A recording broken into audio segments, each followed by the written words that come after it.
उद्धव ठाकरे के हाथ से निकली शिवसेना। महाराष्ट्र विधानसभा के अध्यक्ष नार्वेकर ने बुधवार को शिंदे गुट के विधायकों की सदस्यता रद्द करने की मांग वाली उद्धव ठाकरे गुट की याचिका को खारिज कर दिया है और कहा कि शिंदे गुट ही असली शिवसेना है। अब इसी बीच उद्धव ठाकरे का बहुत कुछ दांव पर लग गया है। शिवसेना की संपत्ति से लेकर विपक्षी दलों के इंडिया गठबंधन तक में हैसियत तक उद्धव ठाकरे के लिए अब मुश्किल का सबब बन सकते हैं। वजह है महाराष्ट्र विधानसभा के स्पीकर राहुल नार्वेकर का वो फैसला जिसमें उन्होंने भी सीएम एकनाथ शिंदे के गुट को असली शिवसेना माना है और उद्धव के खिलाफ हुई बगावत के तौर तरीकों को शिवसेना के ही संविधान के मुताबिक सही ठहरा दिया है। चुनाव आयोग पहले ही एकनाथ शिंदे के गुट को असली शिवसेना बताकर पार्टी का नाम और चुनाव चिन्ह तीर कमान दे चुका है। ऐसे में अब शिंदे और उद्धव गुट के बीच ताजा जंग के आसार बनते दिख रहे हैं।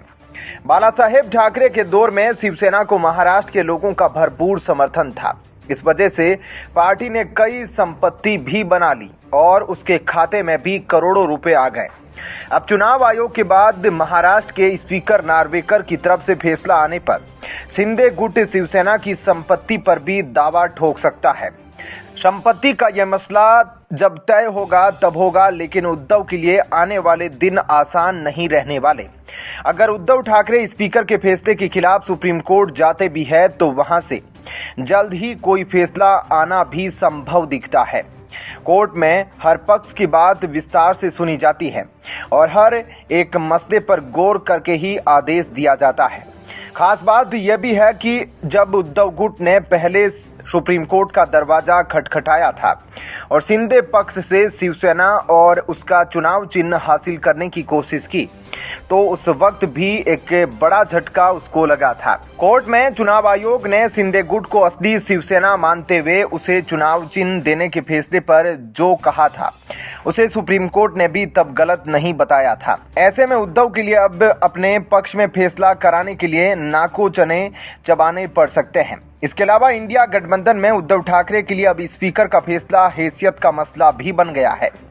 अब तक खबर यह भी आ रही है कि उद्धव गुट ने लोकसभा की 23 सीटों पर अपना हक यह कहते हुए जताया है कि बीजेपी के साथ रहते भी उसने पिछला चुनाव इतनी ही सीटों पर लड़ा था।